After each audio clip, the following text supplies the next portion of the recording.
Que veut dire marcher concrètement dans l'humilité? Ça veut dire beaucoup de choses. Premièrement, marcher dans l'humilité, ça veut déjà dire reconnaître que Dieu est grand et au-dessus de tout.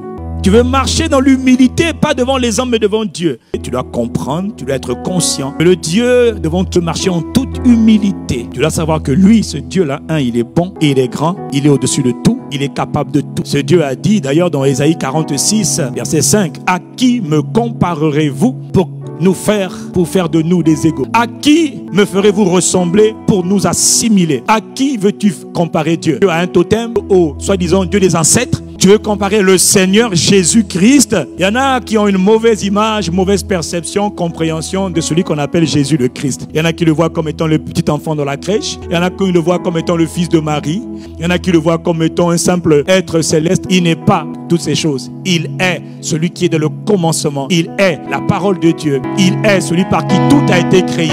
Il est celui qui tient le monde dans sa main. Il est la résurrection. Il est la puissance. Dieu le Père a tout misé sur le Fils. Il est le Fils éternel de Dieu. Il a la primauté sur tout. Il est au-dessus des anges. Il est au-dessus des dieux des villages, des dieux des ancêtres. Non, il n'y a pas de Dieu des Africains, le Dieu des Blancs, le Dieu des Asiatiques. Il n'y a qu'un seul Dieu qui est au-dessus de tout. Il est le Père, le Fils et le Saint-Esprit. Ce Jésus le Christ a été glorifié à la plus haute place du royaume et il a tout pouvoir, toute autorité. Il n'y a rien qui lui soit impossible. Est-ce que quelqu'un comprend ce que Dieu dit ce matin? Tu ne peux pas dire je suis humble devant Dieu quand la compréhension que tu as de Dieu a été gâtée. Quand la révélation que tu as de Jésus n'est pas la bonne, Satan aura un avantage sur toi et tu vas en souffrir. Non, non, on ne peut pas comparer Dieu. Ne compare jamais Jésus le Christ à qui que ce soit. Il y a beaucoup d'esprits sur la terre, mais il y en a un qui est, on appelle l'Esprit de Dieu. Il n'y en a pas deux. Les gens s'amusent. Quand on ne comprend pas le Saint-Esprit, donc on pense que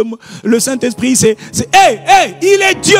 Il est l'envoyé de la présence de Dieu. Il est Dieu, mon frère. Il est incomparable. On ne peut pas le comparer à Michael, à Gabriel. C'est lui qui donne la vie à tous les anges, les Michael et Gabriel. On l'appelle l'Esprit de Dieu, l'Esprit de Christ, l'Esprit de l'Éternel. On l'appelle l'Esprit de gloire. On l'appelle aussi Dieu, le Saint-Esprit. En l'honneur de l'Esprit de Dieu, le Saint-Esprit donne un Amen. Il est Dieu. On ne le compare à rien. Change ta mentalité. Il est écrit dans le psaume 96 au verset 4. L'Éternel est grand et très digne de louange. Tu entends? L'Éternel est grand. Il n'est pas petit. Il n'est pas au même niveau que les autres. Il est très digne de louange. Il est redoutable par-dessus tous les dieux. Quand on parle de Dieu, on pense à ton village. On pense à ta ville. On pense à tout ce que les gens appellent Dieu. Il n'est pas dans la religion, frère. Il est au-dessus de tout. Il est bon. Sa bonté durera toujours. Sa fidélité dure de génération en génération. Chaque 40 ans. Chaque 50 ans, chaque 100 ans, il ne change pas. En lui, il n'y a pas d'homme de variation. Il est bon, sa bonté durera toujours. Mon frère, ne ramène pas la bonté de Dieu à ce que tu vis. Ne ramène pas la bonté de Dieu aux voitures que tu as. Que tu aies échoué, que tu n'aies pas échoué, ça ne change rien. Dieu est bon, sa bonté durera toujours. Que j'ai eu le Covid, j'ai pas eu Covid, ça ne change rien au fait que Dieu est bon. Sa bonté durera toujours. Sa fidélité dure de génération en génération. Dieu est bon. Que tu sois malade, Dieu est bon.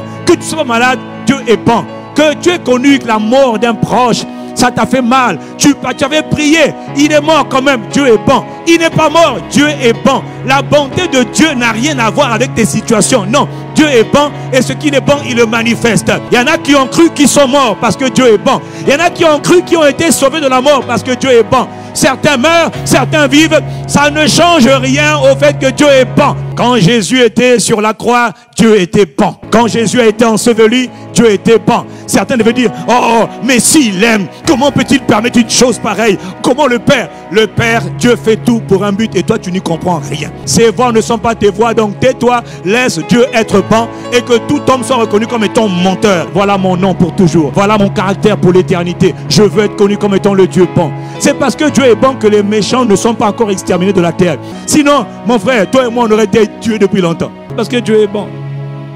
L'Éternel est bon. Si quelqu'un est d'accord, tu dis Amen.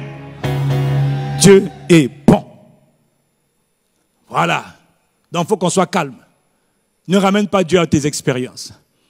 J'ai du travail, Dieu est bon. Accepte le fait que Dieu est bon. Comme ça, Satan ne pourra pas t'attaquer. Il ne pourra pas te faire abandonner la foi parce que tu es convaincu que Dieu est bon. Marcher dans l'humilité devant Dieu, commence d'abord par reconnaître que Dieu est bon et que Dieu est grand. Le psaume 135. Il dit louez l'Éternel, car l'Éternel est bon. Donc mon frère, même quand on est à l'église, il faut laisser chacun chanter ses chants. Misère. Tu sais pourquoi on chante? Parce que l'Éternel est bon. Au verset 5, il dit ceci, le psalmiste. Écoute bien. Il dit, je sais pour ma part. Est-ce que toi tu sais que l'Éternel est grand? Il faut le savoir. Je sais, je suis conscient que l'Éternel est grand. Toi, tu dois être conscient comme lui. Je sais que l'Éternel est grand et que notre Seigneur est au-dessus de tous les dieux. Verset 6. Tout ce que l'Éternel veut, il le fait. C'est-à-dire tout ce qu'il veut à propos de ta vie, il le fera. Ah, il dit dans les cieux, c'est-à-dire dans l'immensité de l'univers. Oh, dans l'étendue, ce que Dieu veut, il le fait. Et puis il dit maintenant, quand on vient sur la terre, là où toi tu es, là où les ancêtres sont, là où les démons t'ont oppressé, là où les esprits de la famille ont dit que toi tu ne seras jamais rien. Il dit ce que Dieu veut, il le fait. Il dit dans les mers, parce que dans les mers il y a aussi des créatures. Là-bas aussi, si Dieu a dit je veux ça, en bas là-bas dans les eaux, il va le faire. Et maintenant, il dit dans les abîmes. Le mot abîme veut dire, c'est-à-dire les lieux très profonds, les lieux très bas. Comme les enfers, comme les régions inférieures de la terre. Là où c'est le royaume des morts. Dans le royaume des morts, ce que Dieu veut, il le fait. Un jour, quelqu'un était mort depuis 3 jours. 3e jour passé, le corps commence à se décomposer. Lazare est dans le royaume des morts. Lazare, l'homme que Jésus aimait, il n'y a plus d'espoir. C'est le 4e jour, c'est fini. Le corps commence à dépérir. Ce que Dieu veut, il le fait. Jésus a dit, cette maladie, elle n'est pas là pour la mort, mais elle est là pour que Dieu soit glorifié. Mon frère, oh, tu n'as jamais vu depuis que le commencement est commencement. Tu n'as jamais vu depuis que l'homme est sur la terre. Comment quelqu'un qui est mort en phase de décomposition va se recomposer? Waouh! Lazare sort, décomposition, stop, recomposition, démarre. La peau commence à revenir. On entend la grotte. Qui sort? Lazare. Waouh! Ce que Dieu veut, il le fait. Oh, coronavirus va stopper tes activités, va stopper ton destin. Quoi? Quel virus va stopper ta carrière, stopper tes affaires, stopper tes projets? Non, tout ça c'est une parenthèse. Parce que ce que Dieu veut pour toi, il va le faire. Toi, marche dans l'humilité, marche dans l'amour, marche dans la douceur, marche dans la miséricorde, marche dans la bonté. Parce que Dieu veille sur sa parole pour l'accomplir.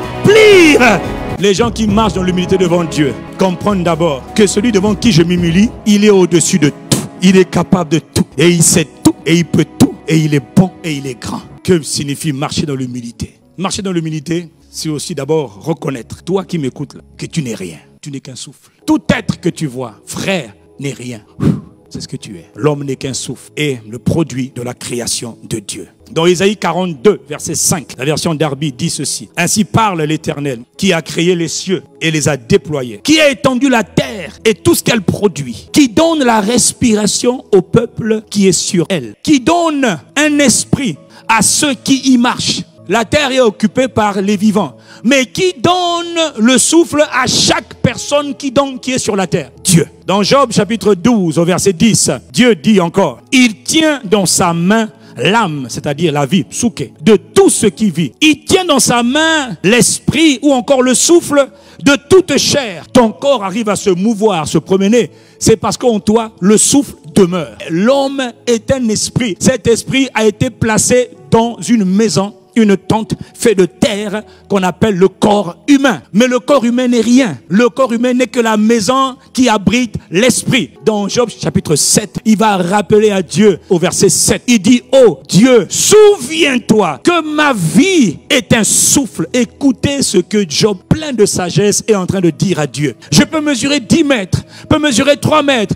Je peux faire des exercices tous les jours, des pectoraux. Je peux avoir l'air beau, je peux avoir l'air moche, je peux avoir l'air petit, je peux avoir l'air grand, je peux être bien habillé, mal habillé. Tout cela ne fait pas de ma vie ce que ma vie est. Il dit, Dieu, souviens-toi que ma vie est un souffle.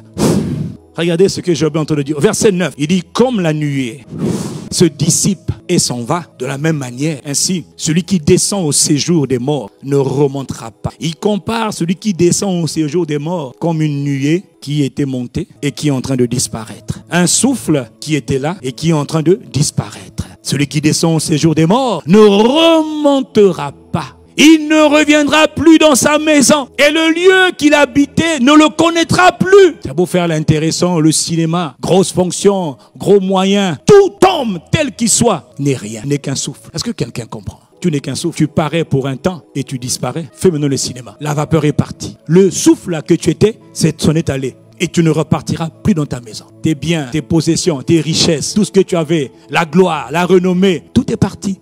Et tu ne le retrouveras plus jamais. Dans le psaume 102, au verset 4, le psalmiste dit « Mes jours sont vents comme la fumée ».